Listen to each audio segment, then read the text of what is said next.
What's up, guys? Welcome back to the S3 Magazine podcast. Today, we are here with Dan Sommer, a.k.a. Danger Dan from the Hoonigan channel. Let's talk about that.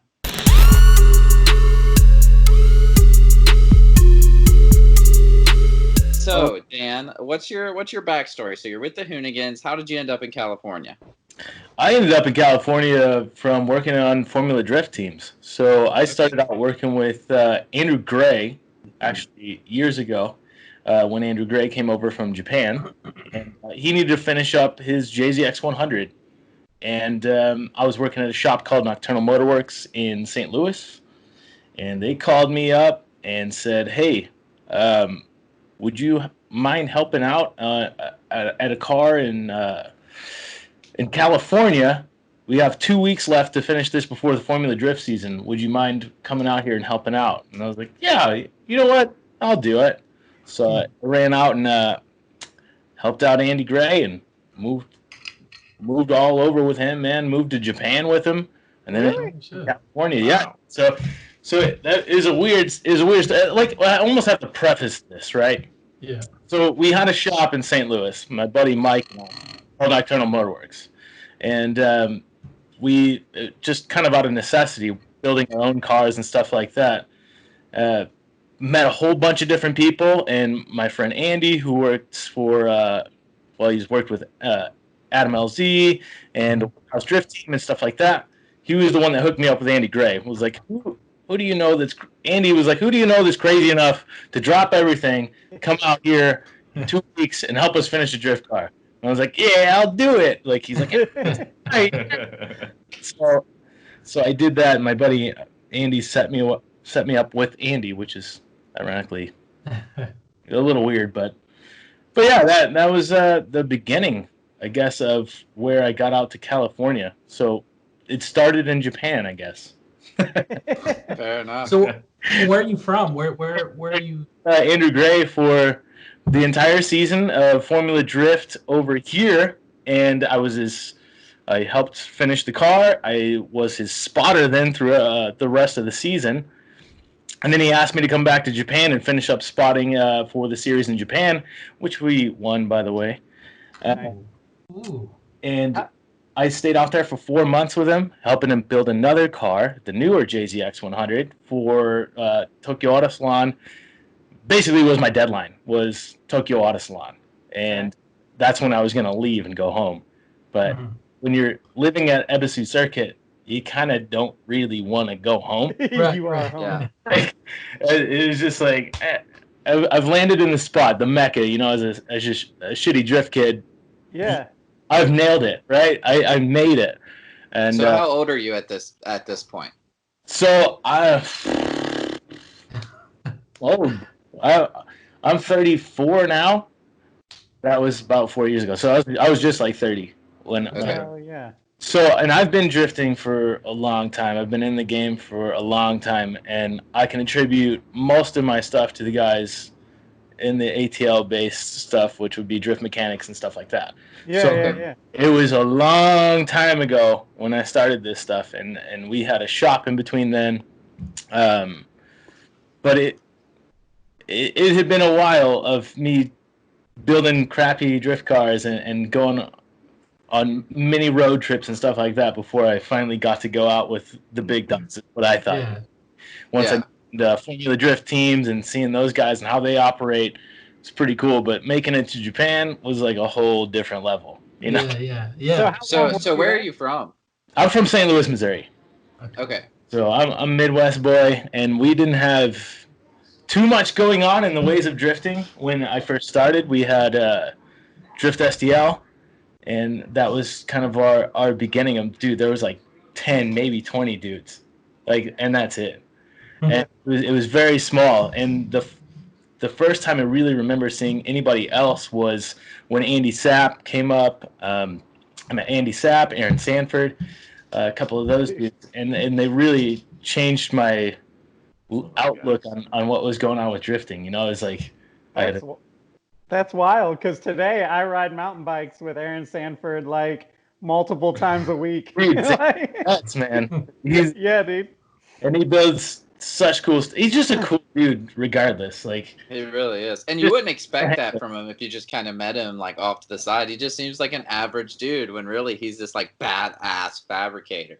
Yeah. Yeah, but it's like all the badass fabrication that he does. It's like in his basement, sort of. Yeah. I know. What? Damn, Like a basement. dude. This It dude. makes me sick. So to preface some of his builds. What's some of the stuff that he's done? Yeah, let's talk about Aaron saying. No. So with Aaron Sanford, like when I first met him, it was one of the first guys I had ever seen do an LS swap in the S13. Yeah. And I met Aaron while that transition was happening. Okay. So it was a long time ago. And the same with Forrest Lester. Like I think both of those guys were kind of at a tie with that. So traction optional guy, Forrest Lester, they were both kind of doing the LS thing, and I had never seen anybody do that stuff before. Right. So that was the first car I really saw of Aaron. I know from the forums he had stuff before that, but when I first met him, that transition was going on, and that thing was monstrous. But and he's so clean. He's such a good driver. Yeah. Like he's so chill, and he's just like, yeah, you know, I'm blah, blah, blah. He's so good. Humble. Say it, but he's so smooth and he's so chill, and his car's always really clean. But now that new K series, Yeah. dude, Yeah. And have you seen, I guess your whatever, Facebook friends or whatever, but the Mark II, the GTI that he's working on, that was my GTI. oh really? Well, yeah, I mean, I got it for free from some Georgia Tech kid that just hit every random curb and parking rail that he could have hit or whatever. So I got it, and me and my dad were like, we're going to make it mid-engine. So we started cutting it up in my dad's basement, and then, you know, I got bored or whatever, and ended up telling him, he was looking for something. I was like, hell, I got a Mark II GTI, you can have it. He was like, really? And so he came and got it, and he's been working on that thing. And now I don't know if you've seen that, but he's putting a what is it, K24 turbo, I think, making a rear-wheel drive Mark II, and he just chips away at it, dude. Yeah. I would have given up a long time ago. I'm kind of the same way, but I'm not. You know, like I get forced into all these crazy builds, especially being at Hoonigan. Yeah. All these things get drawn out on paper, but it's more like a napkin at a bar situation where you're like, I got an idea, man. It's like, it's like when it comes to me, I'm like, who thought of this? So, all right, because like, Do this. take me through a day at Hoonigan. Like, what is that work environment like? How, you know what I mean? Like, what the hell is it like working over there? It's hilarious. Is what it is. It's like, That's a Yeah. good start. the idea is, you know, it's just like-minded guys, right? And then just like-minded company in general. Everybody that works there, we're all friends. We're all tight with each other, and we all think about the same. It's just like if you had a hypothetical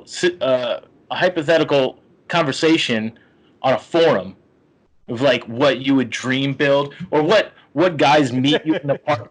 You know, when you go to a parking lot and some guy's like, man, I got this Civic that I want to do. I want to put an LS and I'm going to do this. And you're talking to this guy for like 3 hours. You're like, Yeah. he's not going to do that. But we do that then.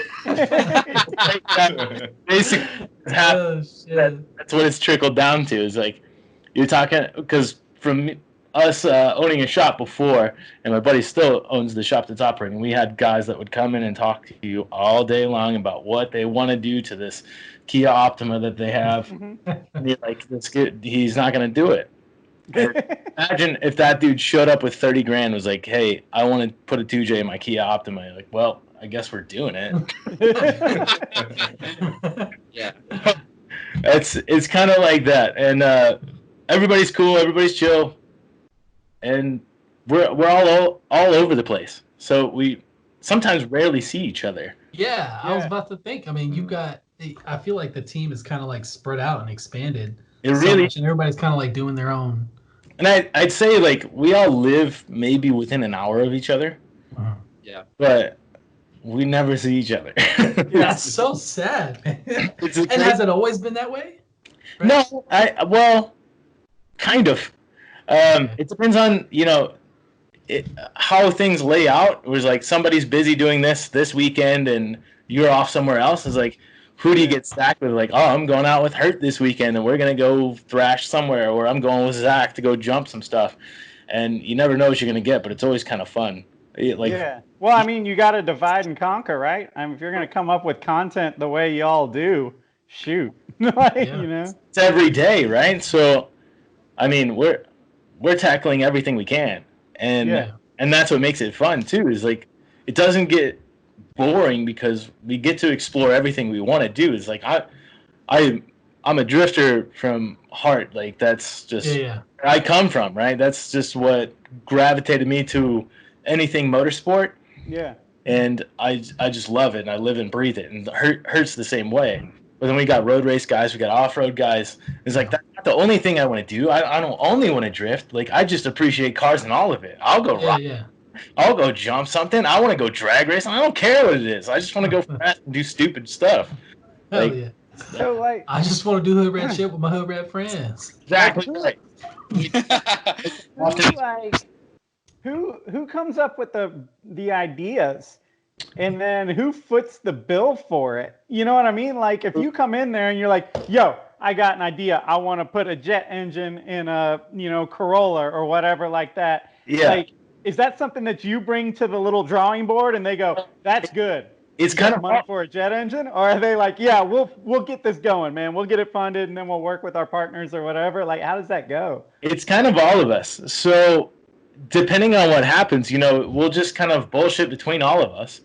And like when I first started there, my first project was Shark Kart, which was the Miata, and they hated that car. Like they none of them liked it. None of them are fans of Miatas. And they're like, we need to do something with this car. We were thinking about, chopping it down and making it into something. I was like, oh, I could do that. I'm definitely into that. I love Miata. Like, I'm a Miata fan. Yeah. So much fun. Like, and that's another argument that I would love to bring up sometime, too, is like, if you don't like a Miata, then you're wrong. Because it's fun, dude. It's the most fun car. It's a go-kart. And if you can't have fun in it, then you don't enjoy cars. Like that's, I get that. I mean, they're rear-wheel drive. They're fun. They're well-balanced, and it makes you a better driver no matter what you're doing because you have to be quick. So anyway, my love for Miatas, that'll. But to get back to that, that was my first project. So I was like, I'll cut this off, and I guess the way those guys knew me, Brian and Hurt, was I knew Hurt from all kinds of stuff before, drift mechanics and everything. So we were always Juku and all that. Yeah, he was one of my best buds through all that stuff. Now Brian knows me because my buddy Mike and I at our shop, we built this thing called the Coyote, which was it's just a tube chassis based on an S chassis with SR20, and that thing was routed, right? So we built that, and I was like, that was the idea that popped in my head. I was like, all right, well, I'll just make that, but with a Miata. So we just did that, and now that's become one of our most loved cars because it's reliable, it's light, it's fun, it's well balanced, and it shreds to this day. It's almost 300 horsepower now. Jesus. Nobody can argue that. It's like a lighter Miata with almost 300 horsepower. It's still got the BP, right? Yeah. It's a 1.8 the Grassroots supercharger on it. Oh, really? I thought it was turbo. That's sick. It's supercharged, and we put the supercharger on it and a Haltech 750 and E85, and then my buddy Andrew at Animal Auto, he tuned it up for us and was like, dude, just adding more power. And I was like, we gotta stop sometime, right? Like, is it stock internals? It's all stock, dude. I got JDM of California, and I spoke to David about it, and he was like, yeah, I got a stock 1.8, JDM 1.8. And I was like, all right, cool, we'll take that. And he dropped it off, and we just put way too much horsepower behind it. But it's lived through everything. Like, I don't know if you guys have seen any of our Burnyard footage or anything else. Like, oh yeah, Shark Kart will sit on limiter for like 15 minutes at a time. Yeah, I've seen it. Blaze through tires. Just cranking out, the engine's shaking, shit's flying everywhere, and we just shut it off. It's like a dirt bike. Like, there's no... You can't heat, nothing, right? There's 3 switches. You smack them all off when you're done, and you're like, forget about it. Put it away for a month. And it fires up every time. So Oh man. it's become one of the favorites. And that was the first project there. So that idea was kind of brought between a little bit of everything. But I was like, well, they kind of gave me the floor, and I think it was kind of like, let me see what we can do. Yeah. But long after that, we were working on shit car and stuff like that, and that was some of their ideas of let's do a transition with that. But my daily driver at the time, I couldn't get it registered. So California, California. California stuff, you know, Yeah. just bullshit like that. So I was getting frustrated with it. It was a Volvo V70 wagon. Yeah. Okay. I wanted to kind of replicate it with a V70R. I always liked those. I'm a wagon fan. Yeah. I couldn't get it registered. I had more plans for it. So I came into our little creative meeting one day and I was like, hey, I hate my car and I can't register it. Can we cut it in half? He was like, yeah, let's cut your car in half. And I was like, hear me out here. I want to make a caster car, like, you know, put casters on the back of it so it spin out, but I want to have it like a life-size crazy car with the operation. Yeah. So we tried that. I was working with Brad and I, man, those some times for sure. But we tried to make this life-size crazy car, but that thing had like pretty good power. You know, it's inline 5 turbo. It's over 200 horse. Yeah. Ridiculous. That was a horrible idea. I'm surprised nothing got hurt, actually. Where's that car now? Well, actually, I was in Poland for Drift Masters, and then I came back, and it was, hell yeah. and nobody told me. It was what? I went to Drift Masters in Poland. And when I came back, it was gone, and nobody told me where it went. I think it got junked. Oh dang! It was funny. I remember it would do really good endos. Like if I saw that. Yeah. Well, you saw a little bit. Like Ken Gucci for a ride, or no, it was Dai actually. And now you get them confused. Like I get all you guys confused too. You guys. For a ride, basically like drag race and slammed on the brakes, and I rode like 10 feet on the front bumper and then slammed it down. And I think that broke everything else. Oh my god! It was pretty rough. Right. I don't think we showed. So what are you driving now? Currently I'm driving the FJ, so I got an FJ Cruiser. That's the daily. But my race car is my 2JZ S14. Okay. Yeah. You just finished that car, right? You've been working on it for a long time. If I saw that, yeah. Just finished it. So I bought it off of one of my best friends, Will Rogie. And if you don't know Will Rogie, he's from Keep Drifting Fun. If you don't know what Keep Drifting Fun is, then you got to go watch it. Or anything that they do. Will, Josh, Andy, all of those guys are amazing. But I bought the car from Will, and it had everything I wanted, basically. So I was trying to build this S14. I bought one from my friend for $500, and it was a piece of crap, like you'd think. So I cut it all up, and I was trying to make it nice, but I knew what I wanted. I wanted a 2JZ. I've always wanted one, never had one. I've had a 1J car before, but never 2J. And then I wanted to kind of rebuild my first drift car, which is an S14. And it's just one of those that you're always chasing it, right? Like, that, I think, was the most passionate I ever was building a car, was building that first S14, because I didn't know anything about it. Yeah. And I learned everything. And that was back in the day when there was nothing, like, there's no YouTube videos or anything. Yeah, okay. You can see that on forums, and the forums were really light too. It's like us dudes in this room. We represent one state, right? There's 5 of us. Right. State over there might be nobody, and then there's some guys, another state over, and there's 5 of those guys. So you're sharing knowledge between 20 people in the country, basically, is what it felt. Yeah. And that was where I learned a lot of stuff, and I really loved that car. So I wanted to replicate that car just with a shit ton more horsepower. Yeah. With everything that I've learned now, just, make it a little more proper. Yeah. And if so, I make a little more money, I can have a better body kit, I can have better wheels and all that stuff. Yeah. was going for the kit that I really wanted. I wanted Car Modify Wonder. I knew that. I was like that. When I was in Japan, I saw those guys like roll that car out at SEMA, and I was like, oh boy, There it is. I have that. That's so sick. And I've been waiting for that for a while, and I actually ordered from the dudes at Coro Works. Oh, yeah. Shout out Greg Russo. Yeah, boys. oh Greg, Tyler, all of them. Yeah. And yeah, just in Sebastian's car, I don't even want to get on that. That dude's his style is just ridiculous. Here with Sebastian's style. Yeah, dude.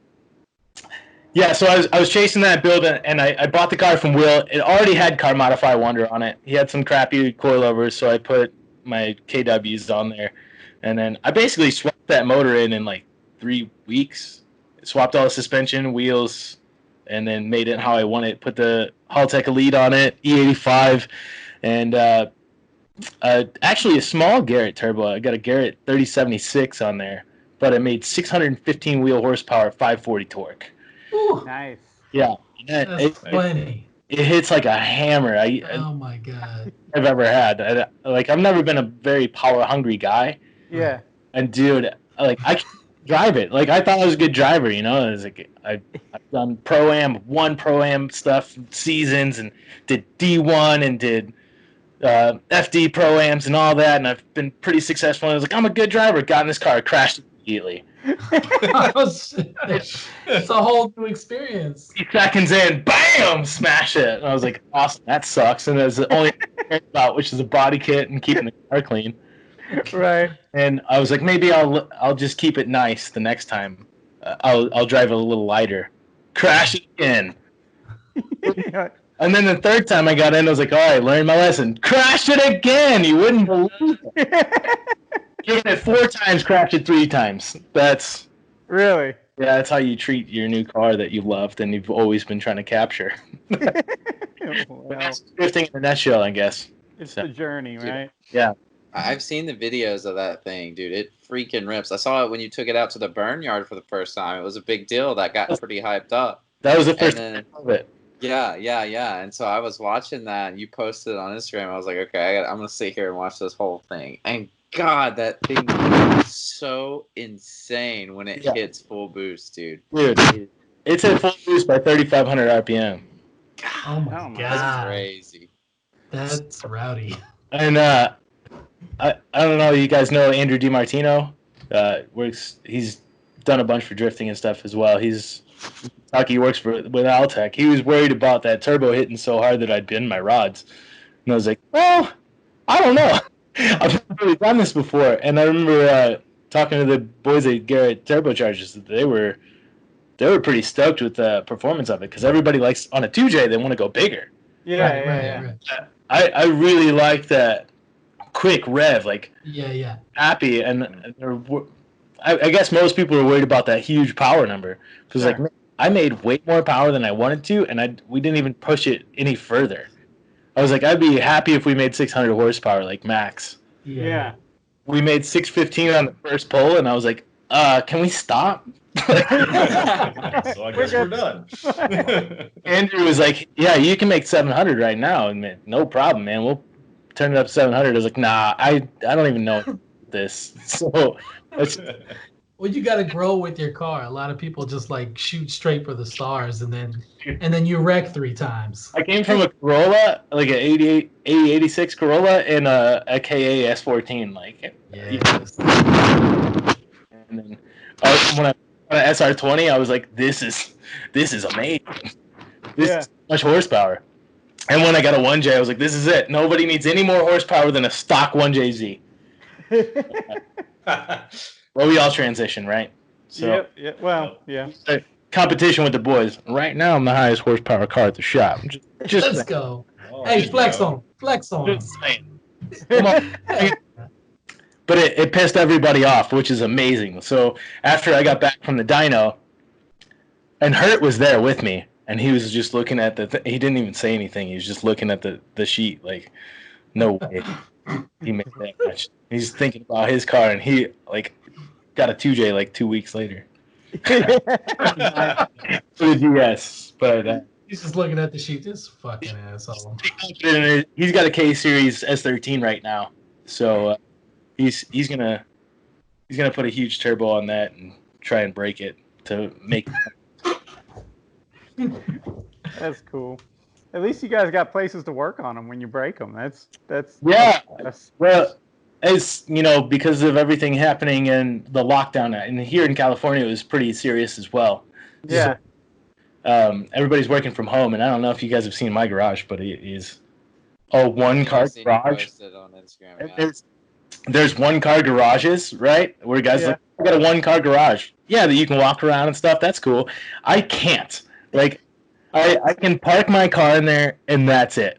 Really? So much stuff too. I got 3 bikes in there. I got 7 shit. boards, and I got my new Miller welder set up and everything. And I was like, I don't even know where I'm gonna put this. I got a new welder from Miller because I was all stoked. Like, I'm gonna work at home now. I Yeah. can do stuff, and then I got it, and I was like, this is bigger than I thought it was. Now I'm sad because I've got this equipment that I can't touch. Something's gonna have to sit outside, or I'm gonna be welding in my living room. Which I don't mind. I would do it. I don't care. Where do you Hardwood live? floors, who cares? What town are you in? I'm in Huntington Beach. Okay. So I was when I first moved out here, I was in Huntington. I lived with Dean Carney. Yeah. Well, that was fun. Dean's a madman, dude. He's a good friend of mine. But then I moved to Long Beach when I worked with Hoonigan. So then I moved back because I like to surf. Like, I assume people would want to know, how did you get hired with Hoonigan? So it's not a very long story, but I guess it would date back to Hurt and I being friends for maybe 10, 12 years. Shoot, I actually don't even know. But we've been friends for a long time. So Hurt and I go way back. And I had met Brian a few times, and we shot a few things with Hoonigan when they were doing the bashes. Remember those videos? Yeah. Bangers. That stuff was so cool. So they came by, and that's when I was drifting heavy. Like, I was drifting every weekend, no matter what. I was at every bash, dude. And Good God. trying to get back to it. Yeah. But that was a road trip every weekend. I never had a trailer. I drove my car every time. And We appreciate that, man. stories, right? Like, driving a full-blown race car, fully caged, no interior, 9 hours to go see your friends, thrash it, beat it, drive back. So I met up with them for a few of those bash banger things, and that's kind of where I guess I met Brian. So the seed was planted there. Like, you know, they know who I am and whatever. But I guess with working in Formula Drift, I met John Naderi, or Nads. Yeah. And, yeah, the grandfather of everything, pretty much. So I met Nads with Dean and Bridges Racing, Brian Bridges. And we got introduced, and I kept working away, and I was done working with Dean. I was in a transition. I was like, all right, I gotta get away from Formula Drift for a while. Yeah. If you know, you know, man. You've been out there. You're there for the long haul, man. It's a circus, and it's fun. You're with all the same guys year round, and it's fun, but it's a lot of work. And so I change of pace, and Nads got wind of that, and their fabricator went somewhere else. So he was like, hey, you wanna come by and sort of by for an interview? And I walked in and sat in the office, and Hurt walked by, and I high-fived him. He's like, what are you here for? I was like, I think there's an opening for fabricator.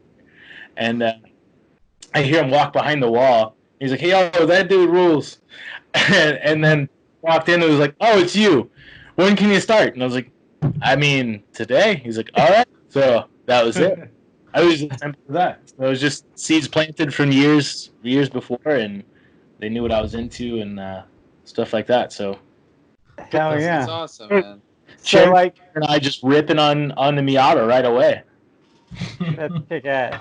So I guess So for is that your job title? Are you like considered the fabricator, or do you just have more of a natural social media presence at this point? Well, see, that's what I started. My perception was to be more behind the scenes, right, and fix stuff and do stuff like that. But Whoops. I got on camera the first time, and I guess it went over well because our first series did really well with Shark Cart. So I guess they wanted me on camera a lot more, and I'm taking on a lot more of a host and starting to do a little bit behind the scenes as far as directing and stuff like that. So that's cool. we'll be doing a little bit more of that. We're finishing up Knuckle Busters right now, which is going to be one of the last builds I do for a little while because it's so labor intensive. Yeah. We've been messing around with it for a long time. So who knows? Who knows where we're going to go with it? That we got Soupy, who's a god of fabrication and cars. Like, if you don't know Soupy, he's an East Coast wizard. He's been around for a long time, and he's so good at everything. So he's going to be taking over a lot of that role for the fab stuff. But only two of us, right? I'm going to have to fix stuff. We got thing. So yeah, we'll see. We'll see where we go. But I'd like to settle in and do a little bit more of the. I think that's what we'll see. So like the Build Biology show. Yeah. I like to do that show. It's just fascinating. I love to see what other guys are building and talking about, the process of what they go through. I think it's very, very overlooked. We've seen a lot of the cars and we've seen a lot of the owners, but seeing the fabricators themselves and their thought process and what they go through, I think that's important for the culture. So I really appreciate how in-depth that Build Biology gets in there, because I've noticed you'll have vehicles that come out and rip around for a while. And we'll glance over, the engine bay and kind of chat about things that pop up, the highlights, but like really going into the depth, that's, I think that's really dope. Yeah, and that was kind of what the thought process behind it was. Is that's what I was explaining to a lot of the guys. Is like, when we do the daily transmissions and stuff, just like you said, we just gloss over things. Yeah. But there's some cars that really deserve an in-depth. Yeah. Because you look at it and you're like, what the hell did that dude do right there? And you're like, why did he do that? And you just want to know, because that's what started me on all this. Is you get intrigued, right? So when you see stuff on the forums, you're like, how? Explain. Just start typing like, tell me what. Link me to your build thread with all your photos. Yeah. So. Then you watch 50 pictures come up on PhotoBucket and little descriptions underneath, and you read that intently, and you're like, well, now I've learned it. And I think we don't teach anything anymore, right? Everything's right in front of you for YouTube videos and stuff like that, but a lot of it's glossed over too. Where it's like, hey, I got this part from this company, and it works great. Yeah, well, tell me how it really works. Like how do you put it on? Have you guys looked up torque specs on anything recently? What do you like? You have to look for shit that's like 10 years old. Really? Nobody tells you that stuff anymore. Yeah. So my Haynes manual that's slowly rotting in my back seat. Yeah, now it's all just about flash and shares. You know what I mean? Like the details don't really matter as much to people. And that's, I think, what I guess I'd love to tell the younger people is just like, hey, we came from a different time where you didn't just get a 2JZ in your car, right? Like I came from a time where like that was unheard of. Yeah. The first time I saw it, I was like, holy shit, somebody did that? Like, that's crazy. That has to be madness. That had to be a real big pain in the ass to do it. And it was. Whoever first had to figure that out, right? Now you have a kit. You can buy it anywhere. Yeah. No matter what car it is. You want an LS, you can get it in any car. Doesn't matter what it is. There's probably a kit for a Honda Civic to make it rear-wheel drive where all you have to do is bolt it on and cut a few things.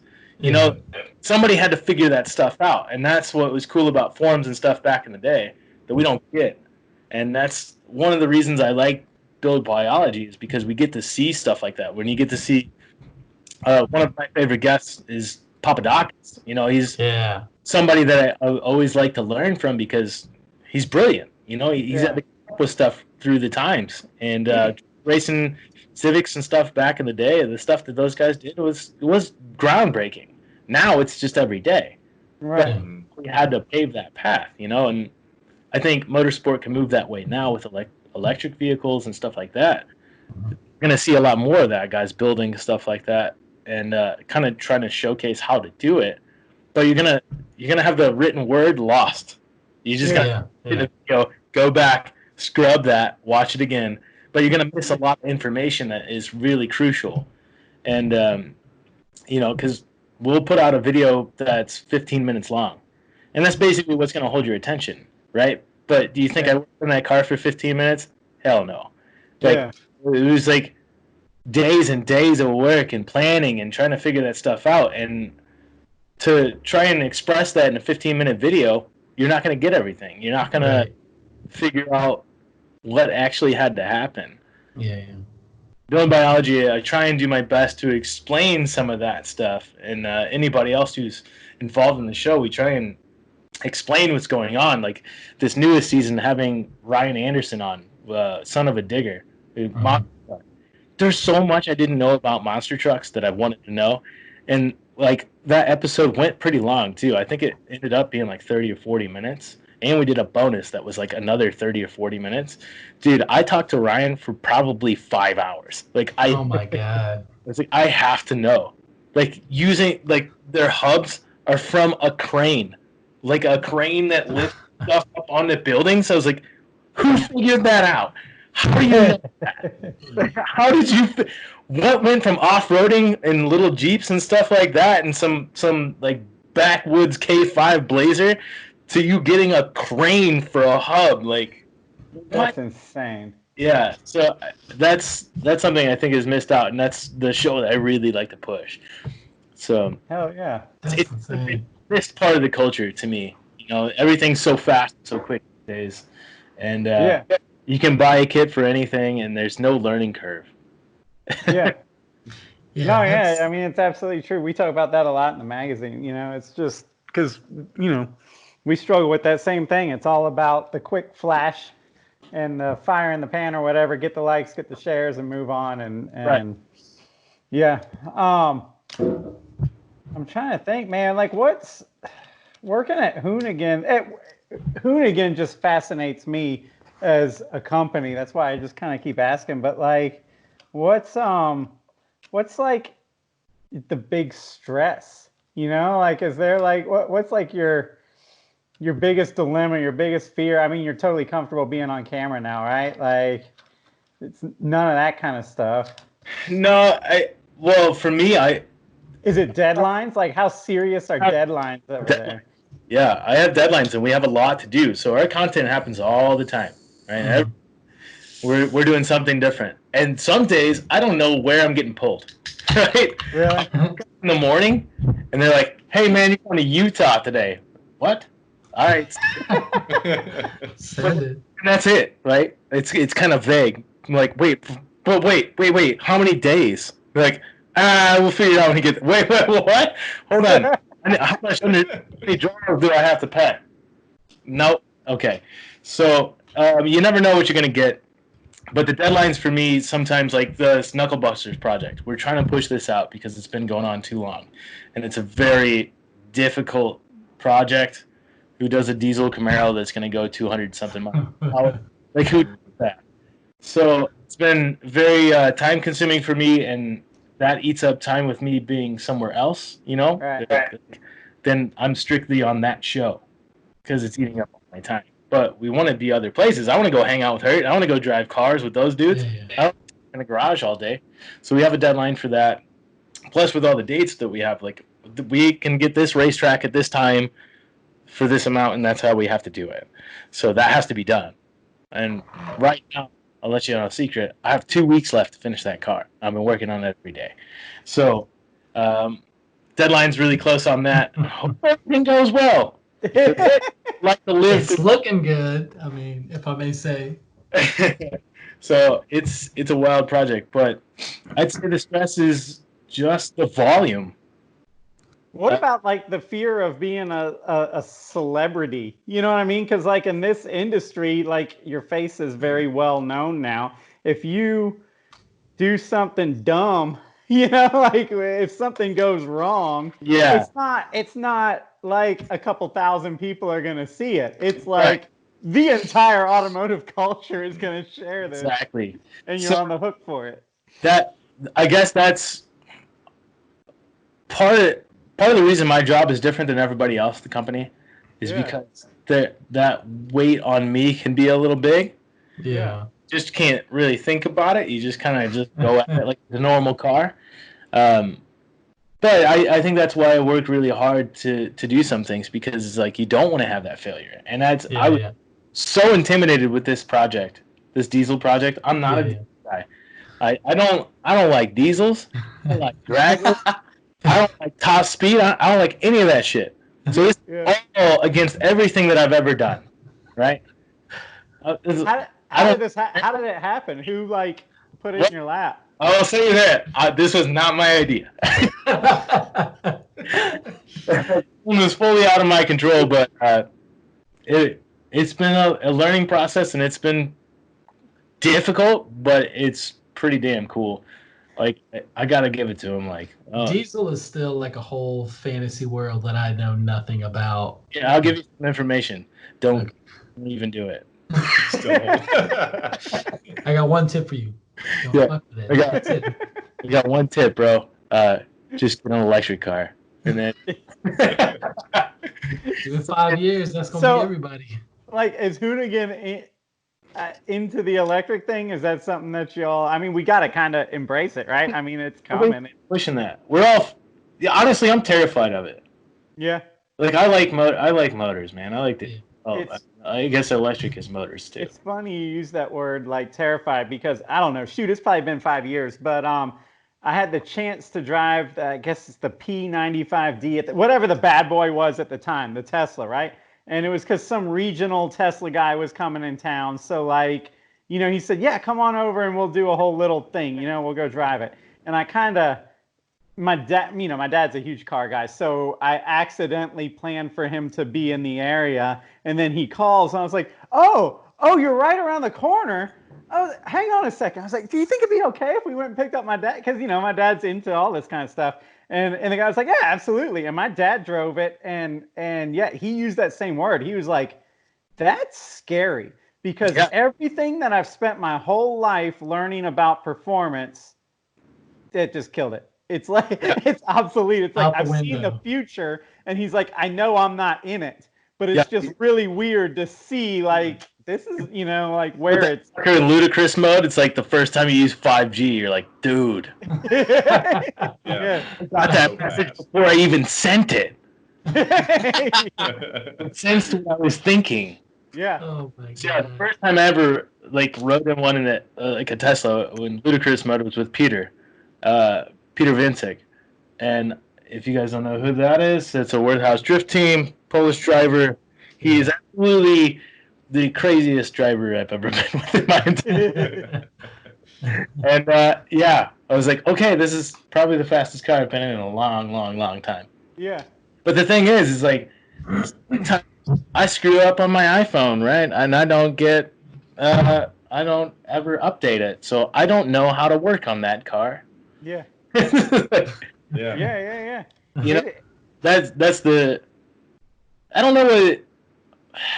I don't know. It just takes a little bit of the feel away from it. Yeah. The energy's there, right? Like when you drive one, you're like, shit, this is fast. That's I get it. Performance is definitely just second to none. But I want the noise. I want all of that. And then there's something that scares me is this, like, it's kind of out of your control. Yeah. Like back in the day and using like old mechanical fuel pumps and stuff, you're like, yeah, I got that. That's cool. But I feel like you can say that about a lot of the newer, like, especially exotic cars. I mean, they're great. They go fast, but there's a huge disconnect between the driver and the road when you put all those wires and technology. Yeah, like go get, just like try and work on a Ford Fusion. Good luck. There's so much going on these days that there's so much technology. It's really difficult, and I think that's, you know, we're coming out of the era of having these cars that are easy to mod and have fun with. Like, that's why you see guys gravitate to the E36, the E46. Like, those are the last BMWs. Like, that's it, right? After that, you can't do shit. Like, aside from being a BMW tech, there's no way you're working on anything like that, or ripping every single thing out of it and replacing it with a V8 or something like that. It's hard to be a tuner in that respect because everything's controlled by someone else. You know, it's kind of hard to think about what's happening in the future. What cars are left that you want to drive? You know, like for me, that's the scary part. We were thinking about it. What's left that you would drive? And for me, it's the BMW M2 competition. It's manual. Yeah. It's turbo. It's real. That's it. And that's the last car. Like this might be the last one we see, dude. Like, yeah. This is gonna, everything's gonna be floppy pedals and stuff like that. Like even the Supra. And I'm not from the Supra, dude. I would totally have one of those. Oh man, don't get Wooly started. Yeah. I can't do it, man. I can't do the automatic shit. I cannot accept it. I don't care how fast it is. I don't care what Jackie Ding did Road Atlanta in last weekend. I just cannot. I'm not with it, damn I'm telling you, you can put a sequential transmission behind that thing, no problem. No, you can do that. I can't do that. Take that steering wheel off, throw it straight in the trash, put a grip oil steering wheel, send it. Get you a nice gearbox. So, yeah, I just had that epiphany the other day with BMW because I never gave a rat's ass about a BMW because when I installed car stereos in like 2004, I broke every damn one that ever came in there, or I set some light off on the dash, and the asshole BMW techs were always like, well, you shouldn't have done that, should you? Now you're going to have to bring that back in, and it's going to come out of your paycheck. And I'm like, I hate you guys. So, like, I never cared about BMWs. I got a $500 E34, and it's never even been on the road, really. I mean, but I've been messing with it and working on it. There's something about that car where I absolutely love it and hate it at the same time. I'll be working on it. I'm like, look at these freaking idiots. Why do they say these cars are good? This is like the most asinine thing. And then I'm like, dude, I love it. I love the way that this feels here and the way that they did. And like I have an E46. I got a 5i, and I preach that on all the younger kids. Like, go get a 325i or 330 or something like that. Dude, they're $1,500. You can find them all day. $1,500. And you can thrash on them. But it's like the last car that you can really work on. That inline 6 is actually really simple. Yeah. It's really simple to work on. It's easy to get parts for, and they're pretty freaking stout. Like, you can beat the shit out of that thing. Yeah, dude. And that's what I mean. Like, I'm not a mechanic. Like, I'm a magazine guy. I work on cars out of necessity because I break them. But like that $500 BMW, I was like, all right, be cool. Don't lose your cool. Let's just start working on it because it was overheating. Imagine that. Yeah. And I was like, let's just part slap it. And dude, I freaking fixed it. And it wasn't that. I've definitely worked on a lot harder, more pain in the ass cars before. Like that was the whole time I was waiting for it. It's kind of like you're trying to disassemble like an Iraqi car bomb. I'm like, I know it's coming, man. I know it's coming. Something's about to go bad, but it didn't, man. And I fixed it. And then I was like, I am a BMW god. And then that's when I started looking at the newer one. That's how, like, I feel with Brian. Like, I feel like Brian's just a masochist. Like, he likes to choose the hardest cars to work on. Yeah. What are you doing, dude? Like, you know about, like, don't ask me. I have no idea I don't even know why you bought that car. Yeah. It's like, that's just out of my realm of working on. I like Japanese cars with nice Japanese motors from the 90s that I understand. Yeah. Well, all right. So here we are 90s. talking like a Hoonigan fabricator guy, and you're talking about how like new cars are just a total bitch to work on, which I totally agree with, and everybody else should too.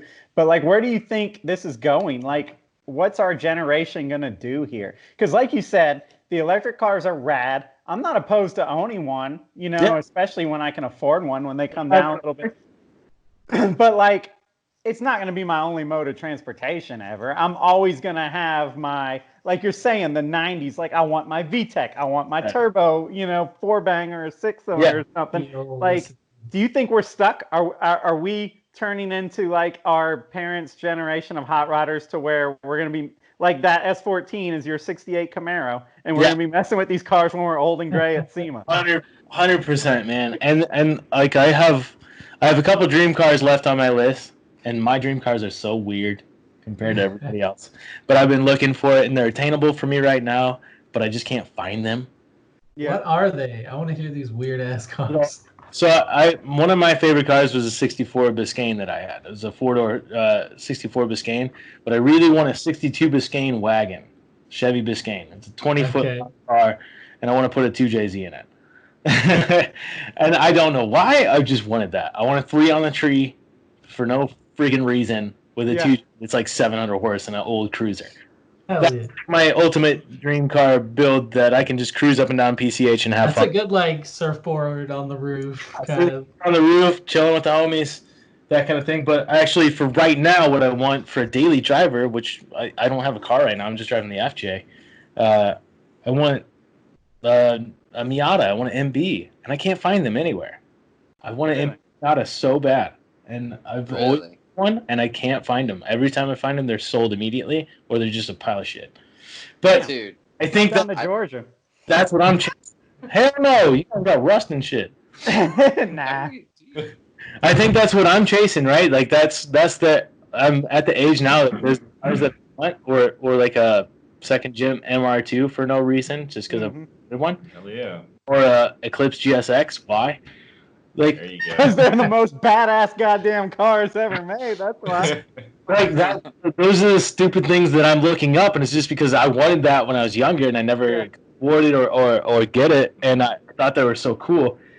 And moving into the future now, with all the cars that are coming out these days, like what I told you, like I thought about it hard. Like, if I was to buy a new car, what would I get that I could modify? And the only things that came to mind were the BMW M2 competition. Yeah.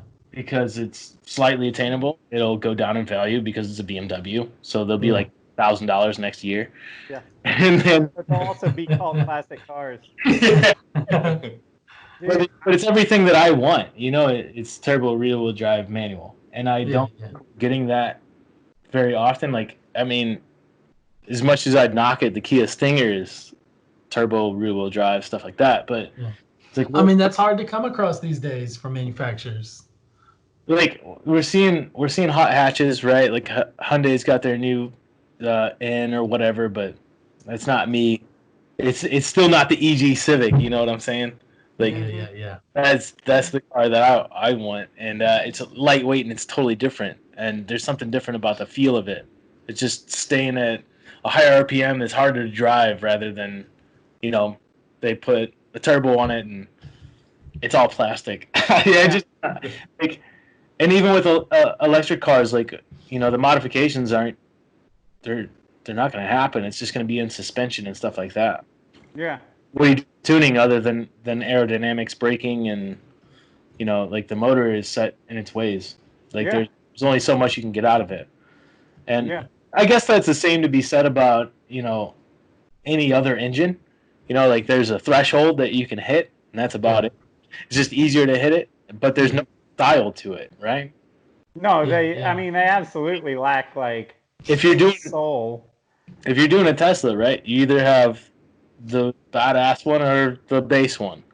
And that's like, no one's going to shock you. You're not going to go up and drag race a shit ton of Teslas and be like, that one's way faster. Like, that's not going to happen, right? Right. Yeah. What are they going to do other than tire pressure, suspension, and some maybe weight balancing?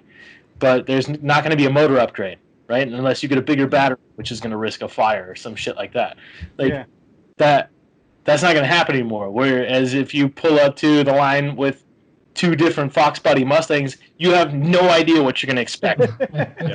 They'll both lift front end, but one's got a 2J and one's got a 5-liter, and they both run 7s. Like, you never know what you're going to get. Or, you know, there's just no soul to it to me. That's the way I feel about it. It's like, modifications are still going to happen, right? We're still going to have guys that want to build hot rods and do stuff like that, but I think we're losing the soul of it. And I think, honestly, we've lost a lot of soul and things just by them becoming popular with the drift community and stuff like that. Like, the first people to do LS1 swaps was like, holy shit. But now it's like, I hate it. Here an LS and a 240, I'm like, no, get out of here. Just friggin' annoying to me. It's like, oh god, everybody has it, and they all drive the same. They're like, buck, buck, buck. It's friggin' annoying. It just kind of takes the soul away from the hot rodding aspect of it. Well, and I'm not a Formula D guy like you are, but that's kind of what killed Formula D for me, man. Like, I would go every year from the first year in Atlanta, and I would always tell more and more of my friends that weren't even into cars, like college friends or family friends or whatever, you have to come see this. This is absolutely insane. It's like a college football game, but with wheels. You're going to love it, man. Yeah. And then it just started getting more and more V8, and it started like, I missed those eras with like the Sam Houbinet and, oh man, who was the dude with the little Corolla? He hung in for a long time too. Yeah. Yep. And those guys would have legit battles, and you're just like, how is this even happening? Because the cars are so different. That's what made it so, I don't know, man. I went to my first Formula D at Road Atlanta, and a week later had a Nissan. A little $100 S12 actually.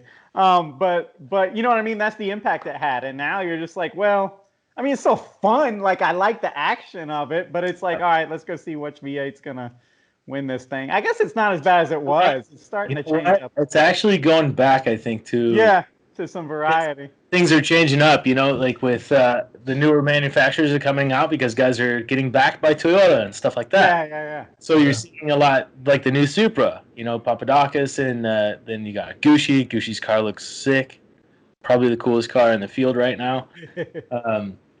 But you're starting to see those guys using like the B58 now, and then Papadakis has been using that 4-cylinder in the Corolla for a long time, and Dean's still running the Viper. So I think that's why I gravitated to drifting so much, is because it's such a hot rod sport. Yeah. There's nothing else like it. Like, it's the highest horsepower road racing that there is. I don't care what anybody says. Like, if you look at the field right now, everybody's got 1,000 horsepower. Everyone. Yeah. You're like, it's unlimited in that factor, and that's what's cool. Is run what you brung, hope you brung enough, sort of deal. And it's kind of hard to get anything else like that.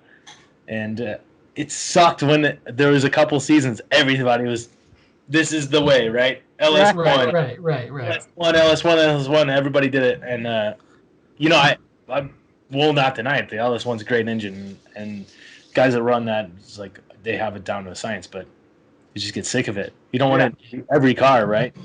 That's what was awesome. Like you said, it was like seeing that Corolla versus the Viper. You're like, what was that? Like, some dude in a little shitty 86. He's got that like if you put them on paper next to each other, it's like, if my dad, not being much of a car guy, if I put it like next to each other, like, Dad, check out this Corolla, check out this Viper. What do you think's gonna win? My dad's gonna be like, the Viper. Not on that. And I think that, like, the tuner stuff, because my dad's always been very, American muscle and stuff like that. And I took him to a Nopi in like 2004 or something, maybe even before that. It was like 2004. Took him to a Nopi, and there was a 68 Camaro, laundry on the back, like wheelie bars, all this shit, and like a first gen GSX. And I knew the kid with the GSX Eclipse, and I was like, "What's your money on?" He's like, "I got that Camaro. There's no friggin' way." And I was like, "All right." I was like, "Well, I'll bet you $100." He's like, "All right, deal." Dude, that thing left the line. It was like the first time I'd seen one with a Shepherd transmission, all-wheel drive, nasty. Dude ran 890. Jesus. God. GSX, and my dad was like, really shit, left the line, and this GSX just blew by it. Like, let him get the bump, and then took off, blew his doors off. My dad was just like, I just don't understand. Like, emotion, and he wouldn't let it go for like a week. What was that? Was a damn Mitsubishi? One of those things too is like, just even hearing my dad say like, a Mitsubishi, like, no. Man, I like hearing that underdog shit. So it was pretty cool, and I think the import scene was kind of overlooked back when I first started, and when I got into it, I was like, God, there's nothing more efficient than these stupid little 4-cylinder. Yeah. So good. Per liter. All that stuff. I became a nerd over all that. Power per liter and power by weight. All that. Yeah, man. Dude, Balance goes a long way. Yeah. I think that made me an instant V8 hater, but so how did you get into cars if your dad wasn't like, how did you find drifting? I've always been into cars like my entire life. My dad, he always bought me Matchbox cars and shit when I was young, like Hot Wheels Matchbox cars. I probably have 2,000 of them now. Hell yeah. You know, I'll buy them when I go into the store. My dad, he used to buy 2 or 3 every time he'd go in the store and bring them back to me. And I was like, I knew everything about it, right? I'd read everyone. My dad was so impressed when I was a kid that I knew the headlights and taillights leaving. You know, when I was a kid, I was like, that is this car. And he's like, how do you know that in the dark? It's like 6, 7, 8 years old, calling out these cars and then horsepower numbers and all that stuff because I'd read Car and Driver and different magazines like that. And I just soaked that in. It wasn't, Car and Driver wasn't in your house? No. Like, I grew up reading those because my dad subscribed to all of them. So, you know what I mean? Like, that's how I knew. I had to beg to get that stuff. Really? Oh, shit. Like, hey, I want this magazine. Get out of here. I want this. He's like, no, you get hunting and fishing magazine. Like, Sounds like my dad. I want a free magazine. Bump me in the head. Nope. But no, I didn't see too much of it. But you know, my dad's he likes cars. He's just not into them. You know, he doesn't know much about it. His first car was a Maverick, and he loved that thing. And he put it on air shocks, and he'd tell me about it. Yeah, man, I had the thing on the air garage, and like his buddies had cool cars back in the day. He's like, yeah, my buddy had a Trans Am, man, scratched 4th gear. I was like, yeah, on dry rotted 165. 463. I was like, we're not talking about cars like that anymore, Dad. That car makes 40 horsepower. That's not even a new Camry these days, bud. Yeah. But, I mean, I didn't have much in the way of cars. I just loved that information, and I gravitated to it. And then Gran Turismo ruined my life because I played. Yes. I learned a lot from it, and it's actually fairly factual for a lot of the stuff. Yeah. But that got me into it, and then high school kind of fell out of it a little bit, and had some friends into cars. And then right after high school, I had, you know, just gone through trouble as a kid. Came back at it, needed to come back to some other friends. My buddy Kyle introduced me to drifting, and that was it. Sold me.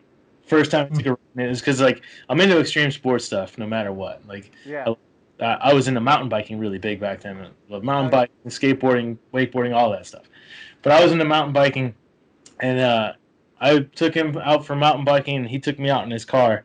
And I was like, I had never been drifting before, and come through a corner, and it was a S14, a kooky S14 with an SR20. It's like 2004, 2005. It's hot shit. It freaking blew my mind. I was, dude, I have to do this. That week, I bought an S14, and then I just coilovers, everything. I just was at a point in my life where I'd been saving a bunch of money, and I didn't know what I wanted to do with it. And then he introduced me to that, and I spent all of my freaking money on a S14, and I was just dude, I was so freaking hooked. Like, I wanted to learn everything, and I've been in construction my whole life, so I'm good at working with my hands. It's like, I'll learn how to do it myself. I don't need these guys. There was no good shops next to us, like, no reputable shops. Had to learn everything. I was reading forums day and night, and just fell in with a good group of people, man. Like, met really good dudes that are still some of my best friends today through cars, and they taught me basically everything I know, you know, like, they got me rooted into it, and it was just, that was it. I got stuck. I got bit. Well, and those guys, and that made it worse. And I was like, shit, that's the one dude you don't need to meet. He's like the nicest guy. So influential. He's just like, God, these guys are so cool. I love everybody about it. And that's when I met all the dudes from CoreWorks now, and all those guys, Scott, and all those guys at Grip Royal, Traction Optional. It's like, it just branched out. It was like, we just kind of started going to more and more and more events and meeting more and more and more people. And that just, it hooked me, man. When you meet people, like the drift community that took me in, basically it was like nothing I've ever seen before. I could go anywhere to this day. Like, forget Hoonigan and stuff. If that stuff never happened, to this day, I'd still be able to go almost anywhere in the country and stay at someone's house. You know? and like, yo, I need a spot to crash tonight for the drift event tomorrow, and that would happen to this day. Yeah. Oh yeah. I've never seen anything like that. There's nothing else that could bring somebody together like that.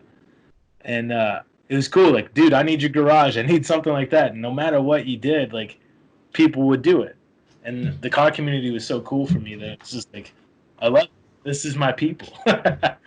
So That's nuts, man. In a way, it just kind of reminded me of like surf culture, which I was talking about weirdly on the last podcast too. But it's like, I think maybe because drifting is so intense, like when you share that run or that moment or whatever, it's like you're instantly bonded. It's like, Yeah. all right, Yeah. man, you know, I'll Mended come out all the way brotherhood at that 10 point. states away. You stay at my house, we'll go in, you know, and it's like kind of that kind of thing. it's just because it's a weird thing too. Just because like if you're into it, you're really into it. You're not half-ass into it. Like you're into it. Yeah. It's weird, man, because I kind of got screwed out of that in the earlier days because, like, you know, I went to the first drift event in, I don't know, 2004 or 5 or something when I was at Road Atlanta, Formula D. I got hooked. So I was another one of these kids trying to weld on a car, aka learn how to weld, on this S12 in my parents' basement, you know, and I was working on it. Then the magazine came my way, and life became S3, you know what I mean? And the car obviously never got finished. I sold it. Somebody you probably know actually, but you know, sold it off and started doing the magazine thing. Then do you know Cody Wellens? He was old Coco, baby. Yeah, dude. Okay, so he was our other owner and designer forever. You probably know all this already, but like, you remember 2000, I guess 7. I just imagine Cody shredding guitar right now. Yeah, Cody is like attention to any of the shit we're doing right now. He's just like skittle again. He's like that Walter Mitty dude. Like he's just one of those things. He's like, I'm in a band now. We're touring. It's a punk band, like the late '90s. And then he's like, I'm in Colorado. I'm flying a plane with 35s on it, or something like that. I'm just like, Cody, how the hell do you do all this stuff? And we still hang, dude. Like we're in the gravel bike thing now, and apparently close to me is like, because I live out kind of in the country a little bit, and there's like 80 miles of gravel. So he's been coming out my way, and we've been riding gravel bikes. But like, I don't know how he does it, man. He just he floats from one place to the other. Well, I see you just fine. Can you hear me? Uh-oh. Oh man. Oh no! All right, guys, hold on. We'll be right back with you. It looks like Dan had a little bit of a technical issue, so we'll cut right back. Who did you sell that S12 to? I forgot his name. Yui. There was like an Andy and an Alex, and it was a father and a son, and I can't remember which one was which, but last name is Yui, like Youe. Oh. And I don't know what he ever did. I think he sold it to somebody else, Johnny Profit or somebody. I don't know. It's kind of embarrassing because anybody that looks at the wells is going to be like, good God, who did this? And be like, oh, the guy from S3 Magazine. Not a welder. Are you working on bringing him back, Jesse? Yeah, I just sent him one. I'll send him one more.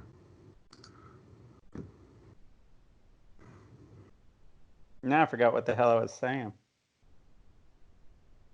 This dude is funny, man. It's got a wild story. Hey, Jason W was like, sorry, man. I tried to figure out what's happening to the 2 cars for you, but I don't know. And I was like, dude, we're on that. He didn't know? No, he didn't know. And I told him, I was like, I think Mike's buying both of them. And Jason was like, let me be the contact or pickup. I talked to Lounsbury today. He's putting batteries in them for me right now. Oh, Lounsbury's got Corona. Yeah, he does. Oh, damn. Well, that doesn't surprise me. I mean, come on. I figured all the more likely would be Jason. Jason, loud Jason, not Wazorik. Yeah. So my theory about booze killing off Corona is apparently not correct. Yeah. That sucks. Oh man, is this dude gone? I think so. That one of those California rolling blackouts just got us. I don't know. He's like, you froze. I'm like, no, I see you just fine. I can hear you. He's like,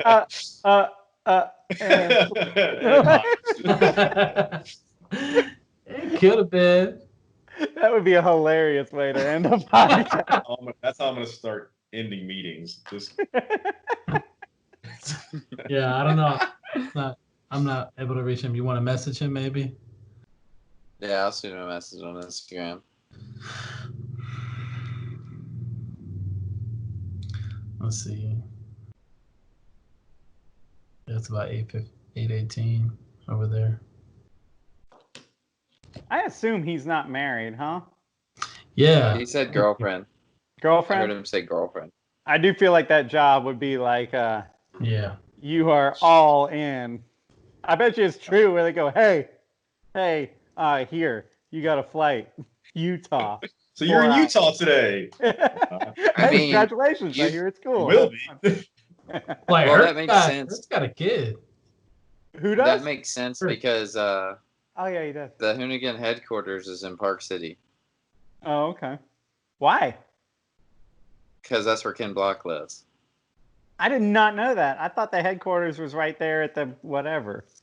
You know. I mean, they're like filming headquarters and stuff but Ken Block and like I guess the mastermind, because there's two owners. I believe it's Brian Scotto and Ken Block. Ken Block's in Park City, Utah, and Brian deals with Dan and all them. I think Ken just kind of fucks around with Ford and then makes them come out every now and again so he can show face and be a That's part cool. of the Hoonigan brand. Right. I think that's kind of the way it goes.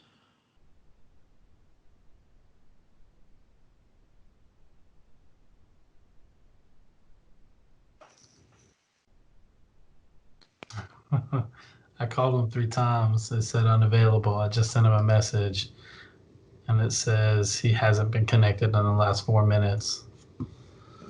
He might be restarting his computer. We'll hang out for a little bit. I mean, hell, we went long enough. Yeah, I think It's a little over an hour. Yeah. Yeah. I was having trouble. Were you guys having trouble hearing him? Because yeah, it was like if one person would talk and he would talk, I got nothing. So he doesn't have because he headphones in. doesn't have headphones. So when his speakers put out audio, it cuts off his mic so it doesn't feedback. So every time if he's speaking and one of us speaks, it'll cut his mic. Yeah. So we need to just start telling people that they need earbuds. Well, that's why I passively something. aggressively was like, "Hey Jesse, does he need like ear things or something?" And you're like, "Nah, he's good." I was like, "Okay." But yeah, it was. You all saw we have Jackie Ding on Monday and Rutledge Wood on Wednesday, right? Yeah, I'm not gonna be able to do Jackie Ding. Is that just boycotting because it's about a Supra, or you legitimately can't do it? I just feel like it's gonna be awkward, so I don't want to be on it. No, I don't think he really wants to do it either. Jackie I was Ding? like, hey, yeah, I was like, hey man, you need to be on the podcast, and he was like, sure.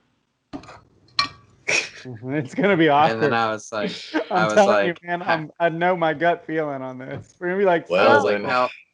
Well, I was like, how what do your about? parents do? I was like, how about this day at this time? And he was like, could it be a little bit earlier? And I was like, we could do a different day if you want. And he goes, how about Tuesday? And I was like, okay, how about this time? And he was like, Monday's fine. And I was like, okay. Yeah, I don't think he's a. Well, he is kind of a social media guy, right? Like, yeah, Kinda. I legitimately think he doesn't give a fuck about anything other than racing. Right. Yeah. I'm pretty sure that is literally the only thing, period, that he gives a fuck about. Oh, Yeah. what's up? He's back. my brother. Dude, I don't know, man. My laptop was just like, nah. Not today, My Dell, my Acer. dude. I don't. Hey, It, man. like Skype is like straight up deleted from my computer right now. Like I couldn't even find it. Like it just shut down, and it was like, nah, can't happen. So I know I Mo. can't do it. I don't know what to tell you. yeah, cool. All right, here we are on my iPhone. Um, Back at it. What were we talking about? I cut you off. we're talking about Cody Wellens and how You're he like, hey man, Cody Wellens, and I was like, yeah, dude. How Cody just wakes up in the morning and goes, I want a boat. I'm gonna go get a boat. And then he gets like all in a boat. But no, we were talking about like actually, I want a boat. I want a friend like Cody. Cody, come get me. No, yeah, but I was talking about how like so I was all into this drifting thing, you know, but then like with the what was it, Nopi Drift 2007 and Cody trying to do it, and there was a whole bunch of drama and just stress and stuff wrapped up in that season, and it kind of made me go, I don't think it was kind of like an Andy Sapp thing, but Andy Sapp just did it a lot better. But I was just like, I don't think I like the competition aspect of this, man. Like, I feel like friends are turning on friends, and there's like this bit, I'm not in it. I'm not about it. And then I just kind of. That's what ruined it for you. So A little bit. That's when I was like, I'll stick to my DSM and my Honda, you know? I started in the grassroots stuff, and that's what was completely different. Yeah. So the grassroots scene was just trying to learn together. Like nobody knew shit about it, right? We were all learning. Like, I don't know, man. There's just like, if you watch the Keep Drifting Fun documentary where Andy was like, Andy Sapp says you just rip the e-brake and we're like, drifting. Like, that's literally how it was. Like, we didn't know, dude. We didn't know the proper technique. We were just watching old videos, like old option videos. And those, at that point, those were 10 years old. Like, that shit was past tense for those guys. So it was more of a bond trying to learn everything together.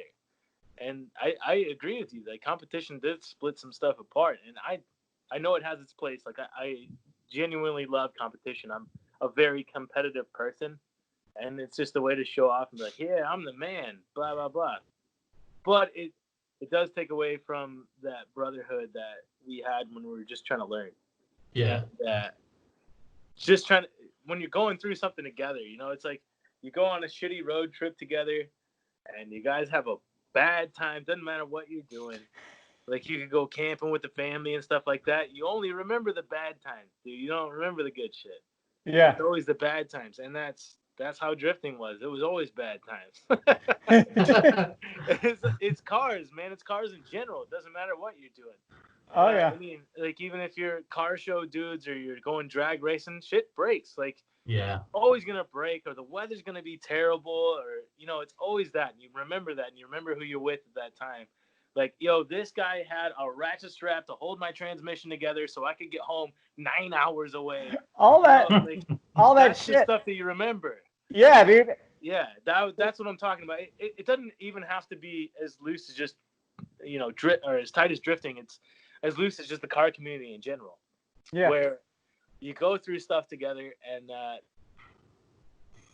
was like, that's where I've seen you guys. Like, when I've met a lot of you dudes, I was at Formula Drift Atlanta, and you know, I was going through some shit then, because I was working on a 8.3 liter twin turbo Viper on nitrous. Like, yeah, that's gonna be a horrible pain in the ass. Jesus. So I had a rough day already. And I just want to hang out at the end of the day. You know what I'm saying? Like, we're 1,300 horsepower. What could go wrong? Who wants to change a header on a V10? Not me. So at the end of the day, is like, we get to hang out and chill out with you guys at a car event, and that's what it's all about. I'll go down to Grip Royal tent or see you guys next to him, S3, and then chill out. And then you're bonded. For some reason, you just bonded. You know? Man, you just told, maybe we got it made, Mike, just hanging out in an S3 tent with a bucket of beer all day. We never had those stresses of like breaking shit. We just see the teams running back and forth like, oh my God, do you know anybody that has a whatever for them? We're just like, nah, bro, I don't know. If you don't know, all of us dudes that were working in the crew walk past you guys and all the fans that are looking at all the cars and drivers and everybody signing autographs. Nobody looks at the fucking crew members. And then there's you guys sitting there in the tents, selling merch, talking to people, drinking beers, and we just stare over at you guys, just glare at you. Like, it's coming, man. That's about right. About 8, somewhere. It depends on where we get knocked out in competition. I'm coming straight for your tent. I'm going to grab a couple beers, and that's it. We need to keep that up. Just a trash can full of ice. Yeah, we need to have a sign that's like crew members welcome. Yeah, we'll have just a separate cooler for you guys. There's like 2 lukewarm Tecates left. Like, at that point, you're like, I don't care, and you just take it straight to the dome. Just smash it in half, chew the can halfway apart. Yeah, like I got to get out of here. But why do we do this shit, man? Like me and Hunter. So the guy with the other dude with the hat, like we were jeeping like 2 weeks ago out, playing with jeeps out in the North Georgia mountains, and he loses his phone. Like somewhere he jumps out of the jeep, and this thing is fucking gone, like in the mud in the woods, and it's gone. And at the time, I'm just sitting there, like while he's having his little panic attack, I'm just sitting there going, why the fuck do we do this? Like, nobody is making me. I'm not at war. Why am I out in the woods in a jeep? Like, I don't have to be doing this. But then it's the funniest shit. Like a couple days later, you get home and you're like, that was hilarious when you lost your phone. So we found it, by the way. But that's what makes it funny, man. All the best stories come from the biggest freaking catastrophes in the moment. It's always failures, man, and that's some of the stuff that I always remember is like how clever were we with some of the things we did. And that's what's cool about also the car culture is like, man, there's a lot of guys out there that know a lot of things. Yeah. And there's some situations that really test you. And you're like, I didn't know that this was going to work. And this is something that if you wrote it on a piece of paper, you'd be like, nah, it didn't work. Not going to happen. But when you're out in a fucking parking lot in the middle of Tennessee, like midnight, you got to get back to St. Louis to go to work in the morning. You're like, bro, I'm definitely gonna ratchet strap my transmission to that thing. No mount. Oh fuck, dude. And that's a true story that actually happened to me. I drove Formula Drift Atlanta Pro-Am, and then the next day I drove the Triple Threat event, and I lost my trans mount ripped out, just gone. Like my trans was like clack clack clack clack clack clack, clack hanging around in there, and I was like mid drift, like with like it was like Matt Powers and Dennis Merzanis and those guys. I was like in the middle, like I can't freaking crash right now, and my trans is just hopping. I was like, I don't even know what's happening. I came back to the pit, saw that was gone. I was like, dude, I got to go to work tomorrow, and I live 9 hours away, and my buddy Jerry came up with a idea. He's like, dude, just ratchet strap it. He's like, just take that mount out and ratchet strap it down, and it'll hold it in place. It won't move. So I did it, and it worked well, and I drifted the rest of the day like an asshole. Oh my god! Drifted the rest of the day, drove all the way home with no issues, and then showed up to an event a month later and completely forgot that was even there. Drifted that event too? Dude, that last minute fix that we did with the ratchet strap under there, I was like, dude, that ratchet strap's still there. Holding my transmission on. I was like, you don't even need a transmission mount. I was just like, back on the forums, like, yo, urethane don't friggin' matter, dude. Just ratchet strap that shit. Who cares? It was amazing. And that's the stuff you figure out when you're out in the field. What can work as a belt? What can work as a tie rod? There's all kinds of stuff. Like, I can weld with a battery and jumper cable. Did you know that? No, you didn't, but now you do. So, that's yeah. insane. Oh, shit. Man, so what, like, Grassroots drifting, where is it going on now? I mean, Atlanta's kind of just defunct. I tell you what, I don't know. Like, it seems like it's either big cloud events, and then, like, that's what you have. You have Final Bout and cloud events like that where everybody shows up and everybody's popular and everybody has the coolest car. or you have competition and everybody's got 9,000 horsepower and is the new top shit, and they're all going Pro 2 and they're going to be pro next year. So there's not much. You just see scattered. Honestly, what I see for grassroots style is more just the old school dudes that are like, hey, man, I bought the track out this weekend. You want to come with me? And that's kind of how it goes. And that's what I've honestly been doing that as of recent, because the tracks a lot of them are hurting right now. Yeah. So, dude, you can get a track day for like $60. Like, yeah. I went out to Willow Springs the other day for $60. Damn. Like, it was just me and Amelia Hartford. And she's my buddy too. I was like, yo, I'm going to go drifting this weekend. She's like, I'm going to Willow Springs. I think it's like $60. So we went out there and there was no one there. It was just literally her and I. I was like, we have this whole place to ourselves. I think I played $60. It's like, I did not bring enough tires or fuel or anything. I don't even know what to do. I had to like chill out half the day. It's like, I'm not used to this. Like, oh, dude, I got to freaking let the car cool down. Usually I'm yelling in line like, move! When's my run through? Stuff like that. But I was like, dude, I can't drift anymore. Like, I'm literally like, I'm good. My car's gonna explode. Like, it was overheating. My power steering blew off. I like way overdid it. So I don't have enough ratchet straps with me today. But, yeah, exactly. I didn't bring a damn ratchet strap. But I don't think there's much in the way of grassroots. There out here, we're kind of lucky because Apple Valley, which was formerly Grange, there's always dudes out there. There's everybody goes out there. You know, I'd say on the weekends, and it's a weird group. It's not like there's a big grassroots event or anything. It's just like, I'm going drifting this weekend, which is wild. It's like going to a skate park, you know? Yeah. And that's kind of cool because we didn't have that back in the day, you know? It was like that you could just show up and go drifting. Like, that's freaking rad. You had to wait for events or get somebody to organize it, and that was a big pain in the ass. So we're kind of spoiled with that. I mean, it's a couple hours away from me, but that's the closest thing I have. But it's still sick. It's in the desert, though. Damn it. Dude, there's nowhere to hide. You're just in the sun all day. Like, it's like I got a 2JZ. The thing's overheating as soon as I start it. Like, shit overheats in the winter. Yeah, dude, JZ's just, that's what they do. They just overheat. And anybody that says they don't, they're lying. Or their gauge is broken. Their temp gauge is broken or not working. They just don't know. Cool, man. I'm trying to think of what else, man. What else do we need to talk about, dudes?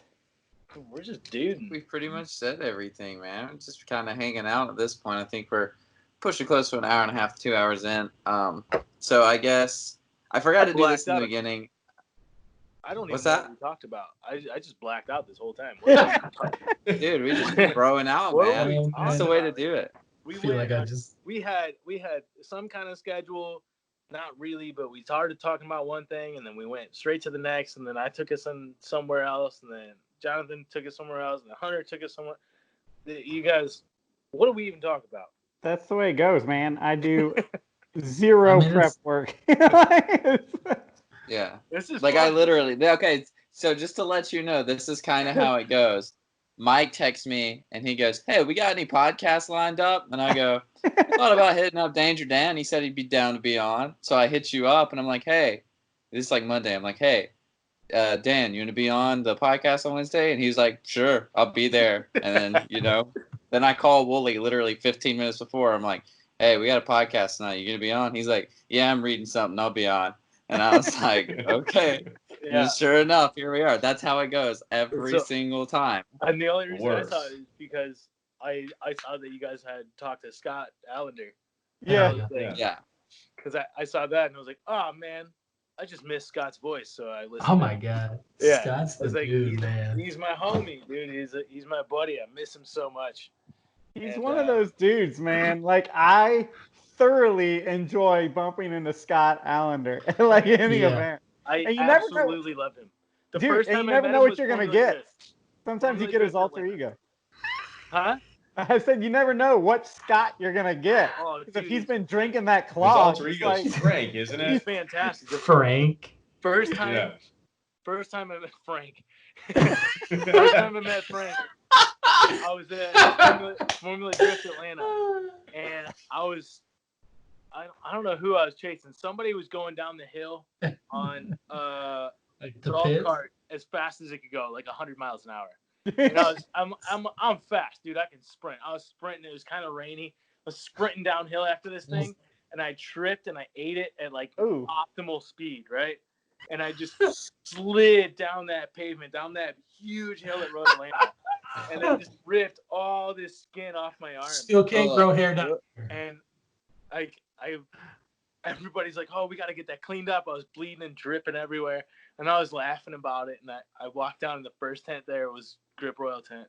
And Scott's like, I got you. And I think he just poured vodka all over it. And I was just like, Sounds right. It was so bad. I was just like, oh, God. And then he's like, here, drink some, then pour some, then drink some, then pour some. And then at the end of that night, it was just Scott and I leaning against each other, like on a hill, just basically head to head, arm around each other, but almost passed out at the end of the night. And it was like, ever since that was the first day I met him. And I was like, we're just like best friends. Woke up. Dude, we just become best friends? Yeah, just like woke up in the middle of nowhere, like, what the hell happened? Hey, man, you want to go to vacation with me? I was like, yes. So good. Oh, man, my dude. The most random thing. That sounds like Scott, man. Scott, if you're listening to this right now, man. Yeah, I'm going to make him do it. You know what else is screwed up about that? Bro. The other screwed up thing about that story is now I know 2 Hoonigan employees that have eaten shit at the Road Atlanta pit. Because the other one is a little drunken nads trying to get in races with people. Yeah, okay. That dude is fast too, man. Oh my god.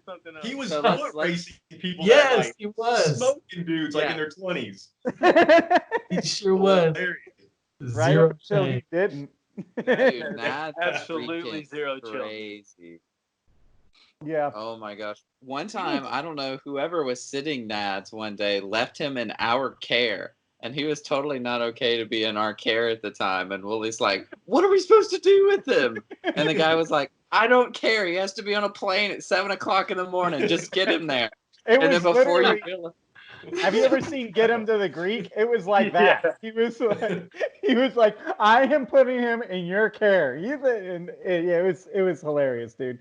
Nads is like, I've enjoyed many a holiday with that man, and I work with him, so I know what it's like.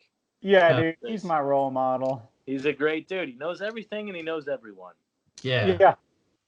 And I don't know how he does it. I can't do it anymore. I'm tired from that kind of partying. I know, dude.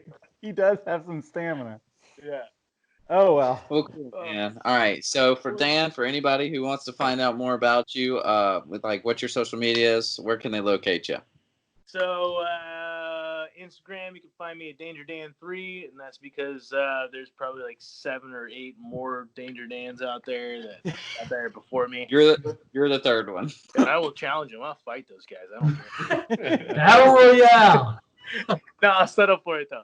Danger Dan 3 on Instagram. I don't know. You can find everything on YouTube for Hoonigan from all of our 7 channels. We got Hoonigan Project Cars, bonus, all that. Follow me for Knuckle Busters, finishing that Camaro. Yeah, and hopefully I don't die in that thing. Yeah, good luck with that thing, man. Yeah. And then for those of you listening, I was supposed to do this at the beginning of the podcast, but I forgot because we were so excited to have Dan on, and we're super organized, like you heard earlier. But the new issue of the magazine is out. The coronavirus issue is you can find it on www.s3mag.com. $20 for 2 years plus a free T-shirt, so you're not going to want to miss that. Once again, thank you, Dan, for hanging out with us tonight. It's been a blast. But other than that, guys, we will see you next time. Peace out.